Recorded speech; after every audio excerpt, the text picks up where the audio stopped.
بسم اللہ الرحمن الرحیم۔ السلام علیکم۔ میرا نام اقرا ہے، میری عمر 40 سال ہے۔ کہتے ہیں بیٹی اپنی ماں کے نقش قدم پر چلتی ہے، جو ماں کا کردار ہو بیٹی بھی اسی کردار سے جانی جاتی ہے۔ ماں اگر بد کردار ہو تو بیٹی با کردار ہو کر بھی بد کردار ہی کہلائی جاتی ہے، کیونکہ اس کا سب سے بڑا جرم ایک بد کردار ماں کی بیٹی ہونا ہے۔ میں بن باپ کی بیٹی تھی، جس کے باپ کا کبھی پتہ ہی نہ چلا۔ بچپن میں ایک بار اماں سے ابا کے بارے میں پوچھا تو کہنے لگی تیرا باپ مر گیا ہے۔ میری ماں طوائف تھی، طوائف خانے میں ناچ گانا کرنا میری ماں کا پیشہ تھا۔ اماں سارا دن کام میں لگی رہتی اور مجھے ایک کمرے میں بند کر دیتی۔ باہر سے اکثر گھنگروں کی آوازیں سنائی دیتی، کبھی طبلے کی تو کبھی گانوں کی، مگر باہر کیا ہوتا تھا کبھی جان نہیں پائی تھی۔ اماں کی ایک سہیلی میرا بہت خیال رکھتی تھی۔ میں اماں سے جب پوچھتی کہ اماں ہم اس گھر سے باہر کیوں نہیں جاتے، تو اماں کہہ دیتی کہ کیونکہ یہی ہماری کل کائنات ہے، یہی مرنے کا ٹھکانہ ہے، یہی جینے کا آسرا ہے۔ مجھے اماں کی باتیں بہت عجیب لگتی۔ ایک روز اماں نہا رہی تھیں کہ میں اماں کے کمرے میں گئی، مگر کمرے کی حالت دیکھ کر میرے رونگٹے کھڑے ہو گئے۔ بستر کی چادر سلوٹوں میں تھی۔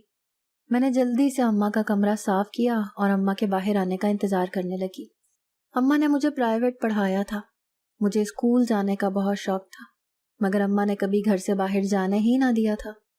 اماں باہر آئیں تو میں خوشی سے ان کے گلے لگ گئی اور ان کو بتایا کہ اماں میں میٹرک پاس ہو گئی ہوں، مگر اماں کے اگلے عمل نے تو میرے رونگٹے کھڑے کر دیے جب اماں نے مجھے خود سے دور کر کے میرے چہرے پر تھپڑ رسیب کر دیا۔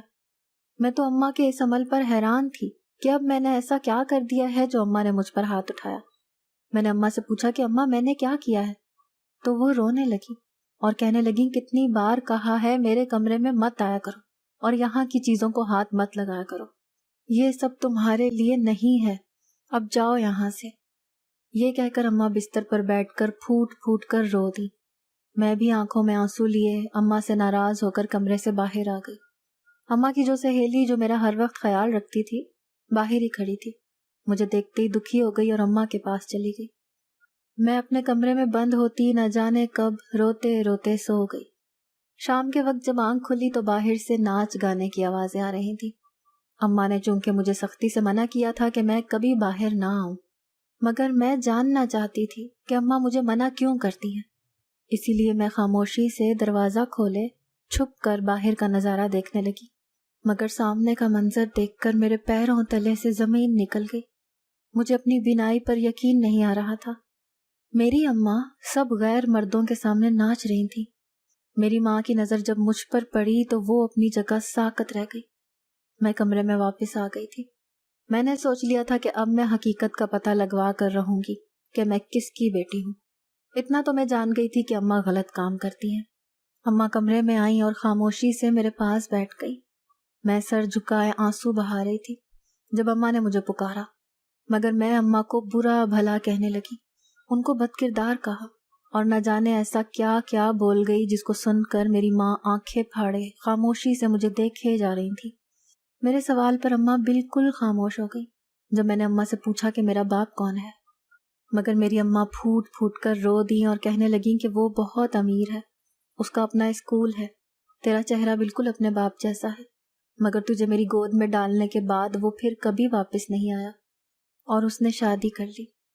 میں نے اماں سے پوچھا کہ ہم یہاں کیسے آئے، جب اماں کی بات سن کر مجھے لگا میں دوسرا سانس بھی نہیں لے پاؤں گی۔ اماں نے بتایا کہ وہ میرے باپ سے پیار کرتی تھی اور ان کے ساتھ گھر سے بھاگ کر شادی کر لی، مگر میرا باپ دھوکے باز نکلا اور دھوکے سے طوائف خانے میں چھوڑ گیا۔ اس وقت اماں حاملہ تھی۔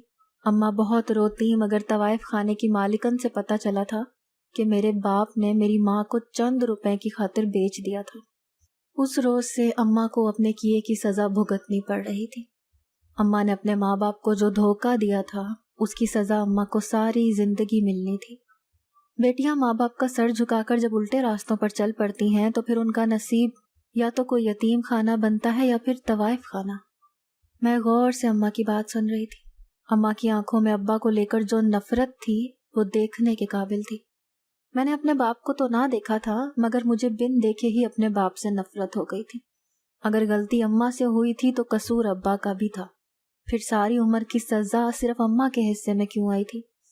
گناہ دونوں کا تھا، تو صرف پسنے کے لیے عورت ہی کیوں بچی؟ معاشرے میں مرد گناہ کرے تو وہ گھر جاتے ہی پاک ہو جاتا ہے، مگر عورت سے اگر ایک گناہ ہو جائے تو یہ معاشرہ اس کو قبر کی دیواروں تک یاد رکھتا ہے۔ میری اماں طوائف تھی، لیکن مجھے ہر برائی سے بچا کر رکھتی تھی۔ میں 5 وقت کی نماز پڑھتی تھی تو اماں کے ساتھ دوسری طوائف میرا مذاق اڑاتی تھی کہ طوائف خانے میں رہ کر تم پاکیزہ بننے کی کوشش کرتی ہو، مگر یہاں رہنے والی ہر لڑکی کو ایک ہی نظر سے دیکھا جاتا ہے۔ مگر میں جانتی تھی کہ میں اپنے رب کی نظر میں پاک تھی، مجھے کسی اور کی نظروں کی پرواہ بھی نہیں تھی۔ میری زندگی بہت مشکلات میں گزری تھی، مگر اصل امتحان تو اس وقت شروع ہوا تھا جب اماں کی موت ہو گئی۔ تو طوائف خانے کی مالکن نے مجھ سے غلط کام کروانا چاہا، مگر مجھے ایسی حرام کمائی سے بہتر حلال موت کو گلے لگانا بہتر لگا۔ طوائف خانے کی مالکن مجھ پر ظلم کرتی، لیکن میں طوائف خانے سے بھاگ نکلی۔ اماں کی سہیلی نے مجھے اس دلدل سے باہر نکالا تھا۔ اس دلدل سے باہر تو نکل آئی تھی، مگر اب رہنے کا کوئی ٹھکانہ نہیں تھا۔ ادھر ادھر بھاگتی پھرتی کوئی پناہ گاہ تلاش کر رہی تھی۔ مسلسل 3 دن سے محض پانی پر گزارتی، اب تو مجھ سے چلنا مشکل ہو گیا تھا۔ رات کا وقت تھا، میں کسی گاڑی سے ٹکرائی اور بے ہوش ہو گئی۔ جب ہوش آئی تو اپنے آس پاس دیکھا تو میں کسی سرکاری ہسپتال میں تھی۔ میں نے جب نرس سے پوچھا کہ مجھے یہاں کون لے کر آیا تو کہنے لگی کہ پتہ نہیں، کوئی آدمی تھا، مگر وہ تمہیں یہاں چھوڑ کر واپس چلا گیا ہے۔ میں نے اسی نرس سے پوچھا کہ یہاں کوئی یتیم خانہ ہے تو اس نے مجھے پاس میں ایک یتیم خانے کا پتہ بتایا۔ میں یتیم خانے میں رہنے لگی۔ کچھ دن گزرے تو وہاں ایک بہت شفیق عورت آئی اور مجھے اپنے ساتھ لے گئی۔ میں کہیں جانا نہیں چاہتی تھی کیونکہ مجھے کسی پر بھروسہ نہیں رہا تھا۔ میں دن بھر اس عورت کے گھر کے کام کرتی اور وہ مجھے اس کا معاوضہ دیتی۔ رہنے کے لیے جگہ اور کھانا پینا بھی انہی کی طرف سے تھا۔ مالکن اکیلی رہتی تھی، ان کی کوئی اولاد نہ تھی اور شوہر کا بھی انتقال ہو گیا تھا۔ مالکن نے مجھ سے یتیم خانے میں آنے کی کبھی وجہ نہ پوچھی تھی۔ وہ میرا بہت خیال رکھتی تھی اور ہمیشہ کہتی کہ تم بہت خوبصورت ہو، کس جیسی ہو، اپنی اماں جیسی یا اپنے ابا جیسی؟ مگر میرے پاس مالکن کو دینے کے لیے کوئی جواب نہیں ہوتا تھا، کیونکہ میں دونوں میں سے کسی کی جیسی نہیں بننا چاہتی تھی۔ دن گزرتے گئے۔ ایک دن میں نے مالکن سے بات کی کہ مجھے آگے پڑھنا ہے، تو انہوں نے بغیر کچھ کہے میری پڑھائی کا خرچہ اٹھا لیا اور میں پڑھنے لگی۔ میں شروع سے بہت ذہین تھی۔ میں نے ماسٹرز کیا تو مالکن کہنے لگی کہ اب تم کسی اور جگہ کام کر لو، اتنی پڑھی لکھی ہو کر میرے گھر کے کام کرتی ہوئی اچھی نہیں لگو گی۔ میں نے مالکن کا شکریہ ادا کیا اور ایک اسکول تلاش کرنے لگی جہاں میں نوکری کر سکتی۔ مجھے ایک بہت بڑے اسکول میں نوکری مل گئی تھی۔ میں مالکن کے گھر کا کام بھی کرتی مگر اب ان سے پیسے نہ لیتی اور ایک اسکول میں پڑھانے بھی لگ گئی تھی۔ میں نے ابھی تک اسکول کے پرنسپل کو نہ دیکھا تھا۔ ایک روز ایک اسکول پین میری کلاس میں آیا اور کہنے لگا کہ اسکول کے پرنسپل نے سب نئی ٹیچرز کو دفتر میں بلایا ہے۔ میں پرنسپل کے آفس میں گئی تو وہاں اور بھی ٹیچرز موجود تھی جو مجھ سے کچھ عرصہ پہلے ہی آئی تھی۔ پرنسپل سب ٹیچرز کی فائل دیکھ رہے تھے اور ان کا چھوٹا سا انٹرویو لینے لگے تھے۔ مجھے گھبراہٹ بھی ہو رہی تھی۔ پرنسپل نے میرا نام لیا تو میرا وجود کانپنے لگا، جیسے وہ مجھ سے وہ سوال کر لے گا جس کا میرے پاس کوئی جواب نہ ہو۔ مگر میری حیرت کی انتہا نہ رہی جب پرنسپل نے مجھ سے کچھ نہ پوچھا۔ میں نے ابھی تک پرنسپل کا چہرہ نہیں دیکھا تھا کیونکہ اس کا چہرہ دیوار کی طرف تھا اور ہم اس کے پیچھے کھڑے تھے۔ مجھے لگا تھا کہ پرنسپل میں بہت اکڑ ہے، ہونی بھی چاہیے تھی نا، بڑا اسکول جو چلا رہا تھا۔ پرنسپل نے ہمیں باہر جانے کا کہہ دیا۔ میری حیرت ابھی بھی کم نہ ہوئی تھی۔ سب ٹیچرز ایک دوسرے سے باتیں کرنے لگ گئیں۔ کچھ نے تو مجھے روک کر پوچھ لیا کہ کیا تمہارے رشتے دار ہیں، مگر میں ہونک بنی ان کے سوالوں کو ہی سنتی رہتی۔ میں نے نرمی سے سر ہلایا اور کہا کہ نہیں، میرا ان سے دور دور تک کوئی رشتہ نہیں ہے۔ کئی دن گزر گئے۔ پرنسپل ہر دوسرے دن اسکول میں کوئی نہ کوئی دعوت رکھ لیتے مگر خود دعوت میں نہ آتے۔ بہت لذیذ پکوان تمام ٹیچرز کے لیے بنوائے جاتے۔ وہاں کی پرانی ٹیچرز تو حیران ہوتی تھیں کیونکہ ایسا پہلی بار ہو رہا تھا۔ دن گزرتے گئے اور مجھے اسکول میں نوکری کرتے ہوئے تقریباً 6 ماہ کا وقت ہو گیا۔ اسکول کے پرنسپل نے مجھے ایک روز دفتر میں بلایا۔ مجھے کافی حیرت ہوئی اور خوف بھی محسوس ہونے لگا کہ شاید مجھ سے کوئی غلطی نہ ہو گئی ہو۔ میں جب پرنسپل کے آفس میں گئی تو میں نے پہلی بار ان کا چہرہ دیکھا۔ مجھے وہ چہرہ کہیں دیکھا ہوا لگ رہا تھا، جیسے میں پہلے بھی ان کو کہیں دیکھ چکی ہوں۔ پرنسپل نے میری طرف دیکھا تو مجھے حیرت کا شدید جھٹکا لگا کیونکہ ان کی آنکھیں نم تھیں۔ انہوں نے مجھے اپنے پاس بلایا اور کہا کہ تمہاری تنخواہ میں 10,000 کا اضافہ کر دیا ہے، لیکن روز صبح تمہیں میرے منہ پر تھپڑ لگانا ہوگا۔ میں پرنسپل کی بات پر ایک دم گھبرا گئی۔ مجھے اس وقت پرنسپل ایک نفسیاتی مریض لگ رہے تھے۔ انہوں نے منت بھرے لہجے میں مجھ سے پوچھا کہ بیٹا کیا تم ایسا کرو گی؟ ان کا بیٹا کہنا مجھے بہت عجیب لگا۔ اس ایک لفظ میں کیا کیا نہ تھا، جیسے برسوں کے پیاسے کو پانی مل جائے۔ میں پرنسپل کی بات پہ کچھ بھی کہے بغیر آفس سے نکل آئی۔ تقدیر مجھ سے نہ جانے اور کتنے امتحان لینا چاہتی تھی۔ اب یہ کیسی نئی مشکل میں مجھے ڈال دیا تھا۔ پرنسپل کی ایسی بات کہنا مجھے کچھ گڑبڑ کا احساس دلا رہا تھا۔ میں گھبرا گئی اور اگلی صبح جب میں اسکول گئی تو میرے جاتے ہی پی این مجھے بلانے آ گیا اور کہنے لگا کہ دفتر میں پرنسپل نے آپ کو بلایا ہے۔ میں خوف سے کانپ اٹھی، مگر میرے پاس دوسرا کوئی راستہ بھی نہ تھا۔ مجھے ابھی اس نوکری کی سخت ضرورت تھی۔ میں ڈرتے ہوئے کانپتے وجود کے ساتھ جیسے ہی آفس میں پہنچی، پرنسپل کی آنکھیں آج پھر نم تھیں، جیسے وہ مجھے کوئی کہانی کہنا چاہ رہی ہوں، مگر میں سمجھنے سے بالکل قاصر تھی۔ پرنسپل نے مجھے کہا کہ آؤ اور میرے چہرے پر تھپڑ مارو۔ میں خوف سے کانپ رہی تھی۔ دھیرے دھیرے قدم اٹھاتی پرنسپل کے پاس پہنچی تو وہاں ہی کھڑی کھڑی پھوٹ پھوٹ کر رو دی۔ پرنسپل میرے سر پر کھڑے ہوئے اور میرے سر پر ہاتھ رکھ دیا اور کہنے لگے رو مت، تمہارے آنسو مجھے تکلیف پہنچا رہے ہیں، تم نہیں جانتی میں اس دن کے لیے کتنا تڑپا ہوں۔ میں حیرانگی سے سامنے کھڑے شخص کو دیکھنے لگی۔ وہ کیا کہہ رہے تھے؟ مجھے ان کی ایک بھی بات کی سمجھ نہ آئی۔ سب باتیں میرے سر کے اوپر سے گزر رہی تھی۔ میں نے ڈرتے ڈرتے ان سے پوچھا کہ آپ کون ہیں اور کیا آپ مجھے جانتے ہیں؟ مگر دل میں ایک بات بھی تھی کہ یہ مجھے کیسے جانتے ہوں گے، میں تو کبھی بھی طوائف خانے سے نکلی ہی نہیں تھی۔ میری بات پر پرنسپل پھر سے رونے لگے اور کہنے لگے کہ میں نے وہ کیا ہے جس کی معافی مجھے قیامت تک نہیں مل سکتی۔ میں بہت گناہگار ہوں، مجھے سزا دے دو۔ میں نے پرنسپل سے پوچھا کہ میں کون ہوتی ہوں آپ کو سزا دینے والی؟ میرا آپ سے کوئی رشتہ نہیں ہے اور نہ ہی آپ نے میرا کچھ بگاڑا ہے۔ پرنسپل کہنے لگے کہ تم نہیں جانتی، تم میرے لیے بخشش کا ذریعہ بن کر آئی ہو۔ پرنسپل نے مجھ سے پوچھا کہ میں اس وقت کہاں رہ رہی ہوں، تو میں نے ان کو یتیم خانے سے لے کر مالکن کے گھر تک سب بتا دیا۔ پرنسپل نے مجھ سے پوچھا کہ یتیم خانے میں تم کیسے پہنچی؟ اب کی بار تو میرے رونگٹے ہی کھڑے ہو گئے۔ میرے پاس جواب دینے کے لیے کچھ نہیں تھا۔ اگر میں حقیقت بتا دیتی تو یہاں سے بھی مجھے نکال دیا جاتا۔ میں نے محض اتنا کہا کہ میرے ابا اور میری اماں اس دنیا میں نہیں رہے۔ پرنسپل ایک دم چونکے اور مجھے کہنے لگے تمہاری اماں کا انتقال کب ہوا؟ میں نے حیرانگی سے پرنسپل کو دیکھا اور ان کو کہا کہ آج سے 7 سال پہلے میری اماں کا انتقال ہو گیا تھا۔ پرنسپل نے اگلا سوال کیا اور ابا کا انتقال کس روز ہوا؟ یہ سوال کرتے ہی پرنسپل کی آواز میں کپکپاہٹ تھی۔ میں نے ان کو بہت غور سے دیکھا۔ مجھے ایسے لگا جیسے میرا کوئی اپنا مجھ سے بات کر رہا ہے۔ میں نے ان پرنسپل کو بتایا کہ میرے ابا میری پیدائش سے پہلے ہی انتقال کر گئے تھے۔ یہ سنتے ہی پرنسپل پھوٹ پھوٹ کر رونے لگے۔ میں نے مرد کو پہلی بار ایسے روتے دیکھا تھا۔ میں ایک دم گھبرا گئی، مگر مجھے سمجھ نہیں آ رہا تھا کہ میں کیا کروں۔ میں پرنسپل کو خاموشی سے دیکھ رہی تھی۔ کچھ دیر کے بعد جب ان کا دل ہلکا ہو گیا تو انہوں نے اپنا سر اٹھایا اور مجھے کہنے لگے کہ بیٹا تم مجھے آج کے بعد ابا کہنا، مجھے خوشی ہوگی۔ مگر میں نے پرنسپل کو جب یہ کہا کہ مجھے اپنے ابا سے سخت نفرت ہے، اگر کبھی وہ میرے سامنے آ بھی گئے تو میں ان کو باپ ماننے سے بھی انکار کر دوں گی، تو پرنسپل حیرانی سے میری طرف دیکھنے لگے اور ٹوٹے ہوئے لہجے میں کہنے لگے ایک بار بس معاف کر دینا۔ مگر میرے لہجے میں چٹانوں کی سی سختی تھی اور آنکھوں میں سب فنا کر دینے کا جنون۔ مجھے تو اس بات کی سمجھ نہیں آ رہی تھی کہ میں ایک اجنبی کے اتنے سوالوں کے جواب دے ہی کیوں رہی ہوں۔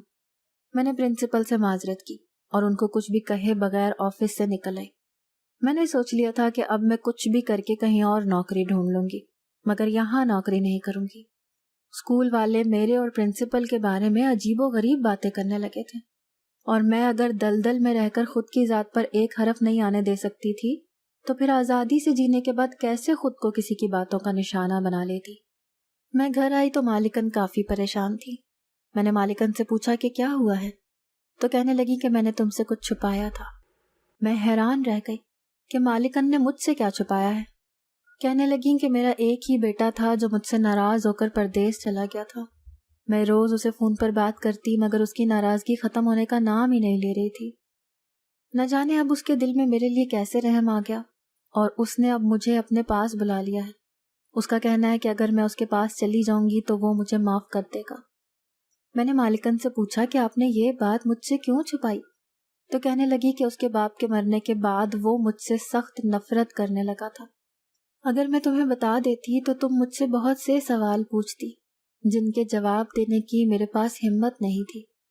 اکثر اوقات ہم لوگ بالکل خاموش رہنا چاہتے ہیں تاکہ کوئی ہمارے ماضی کو، ہمارے مستقبل کو یا ہمارے حال کو جان نہ سکے۔ میں نے مالکن سے پوچھا کہ پریشانی کس بات کی ہے؟ تو کہنے لگی کہ مجھے پریشانی تمہاری ہے۔ اگر میں یہاں سے چلی گئی تو تم کہاں رہو گی؟ کیونکہ میں ہمیشہ کے لیے جا رہی ہوں اور یہاں سے سب ختم کر کے جاؤں گی۔ میں مسکرا دی اور بولی کہ جہاں سے آئی تھی وہاں ہی واپس چلی جاؤں گی، اس میں پریشان ہونے والی کون سی بات ہے؟ مالکن بولی کہ میں تمہیں یتیم خانے سے اس لیے نہیں لائی تھی کہ وہاں واپس چھوڑوں، چلو تم بھی میرے ساتھ ہی۔ میں مالکن کی بات پر ہنس پڑی اور ان کو انکار کر دیا اور کہا کہ میں اسکول کے پاس ہی کوئی گھر ڈھونڈ لیتی ہوں۔ میں نے ایک ہفتے میں گھر تلاش کر لیا تھا۔ مالکن اپنے بیٹے کے پاس چلی گئیں اور میں اسکول کے پاس گھر میں آ گئی، مگر مالکن جاتے ہوئے مجھے اپنا فون دے گئی تھی تاکہ میں ان سے رابطے میں رہوں۔ پرنسپل اکثر مجھے اسکول کے ساتھ بنے گھر میں جاتے ہوئے دیکھتے تھے۔ ایک روز مجھ سے کہنے لگے کہ تم یہاں کیسے آئی؟ تو میں نے ان کو بتا دیا کہ میں یتیم خانے سے آئی تھی۔ مجھے یہاں ایک شفیق عورت لے کر آئی تھی مگر اب وہ اپنے بیٹے کے پاس جا چکی ہے۔ پرنسپل کے چہرے پر اچانک ایک چمک جاگ اٹھی اور وہ کہنے لگے کہ میں اور میری بیوی گھر پر اکیلے ہی ہوتے ہیں، ہماری کوئی اولاد نہیں ہے، چلو تم ہمارے ساتھ ہی گھر چلو، میری بیوی کو اچھا لگے گا۔ میں تو حیران تھی کہ کوئی کسی اجنبی کو کیسے اپنے گھر میں دعوت دے سکتا ہے، مگر مجھے کہیں نہیں جانا تھا۔ میں نے پرنسپل کو 2 ٹوک الفاظ میں کہہ دیا۔ پرنسپل مایوس ہو گئے۔ کئی دن ایسے ہی گزر گئے۔ ایک روز اسکول میں ایک بہت بڑی پارٹی رکھی گئی۔ سننے میں آیا تھا کہ اسکول کے مالک کی بیوی اسکول آ رہی ہیں، اسی لیے اسکول میں پارٹی رکھی گئی ہے۔ اسکول کی مالکن جس وقت اسکول میں آئی اس وقت ہر طرف شور اٹھا۔ میری حیرت کی انتہا نہ رہی جب پرنسپل کی بیوی نے ایک پی ایم سے کہہ کر مجھے اپنے پاس بلایا۔ پرنسپل بھی وہاں ہی تھے۔ میں ڈرتے ڈرتے مالکن کے پاس گئی۔ انہوں نے مجھے پورا فنکشن اپنے پاس بٹھائے رکھا اور فنکشن کے بعد مجھے دفتر میں لے گئی اور میرے آ کے ہاتھ جوڑ دیے۔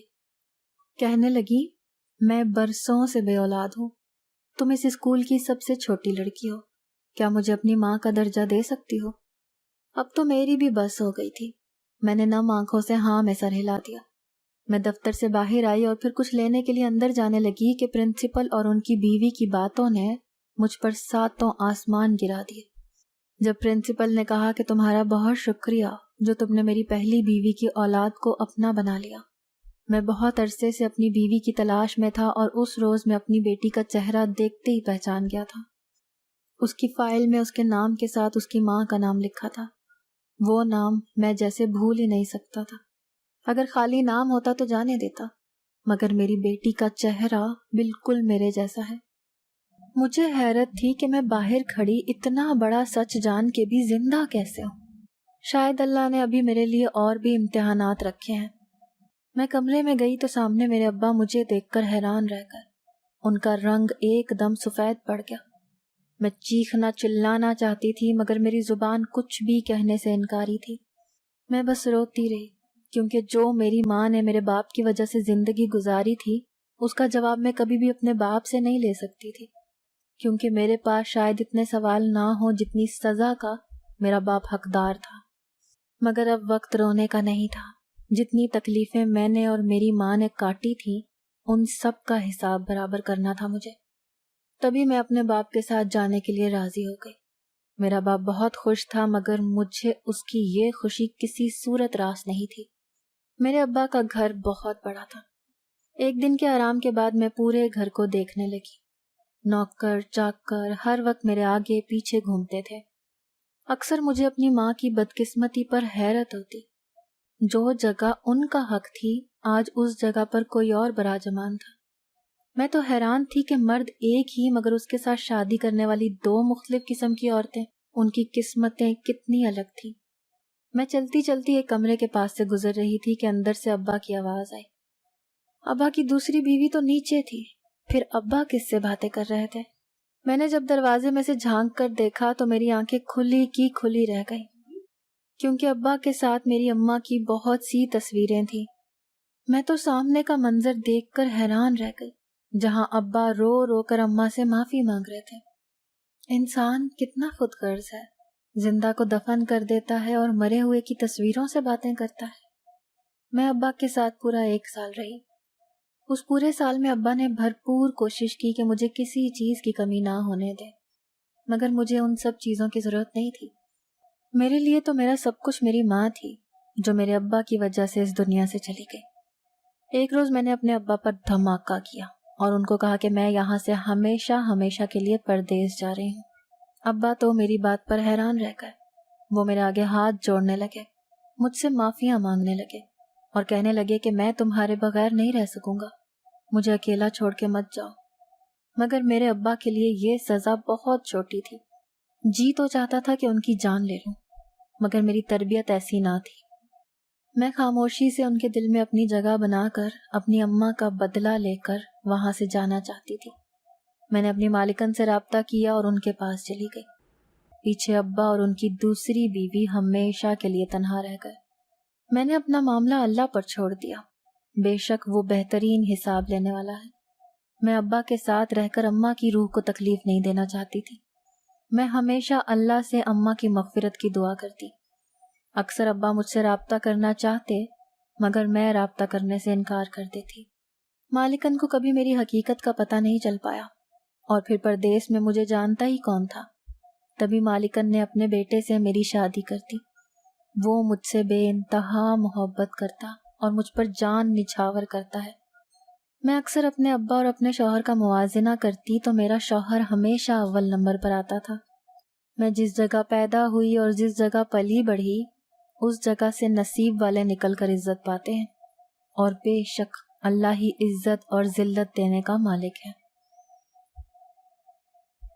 اگر آپ کو آج کی ہماری کہانی پسند آئی ہے تو اسے لائک کیجیے اور اپنے پیاروں کے ساتھ شیئر کیجیے، اور ہاں، اگر ابھی تک آپ نے ہمارا چینل سبسکرائب نہیں کیا تو ضرور کیجیے۔ ملتے ہیں کل ایک نئی اور دلچسپ کہانی کے ساتھ، تب تک کے لیے اللہ حافظ۔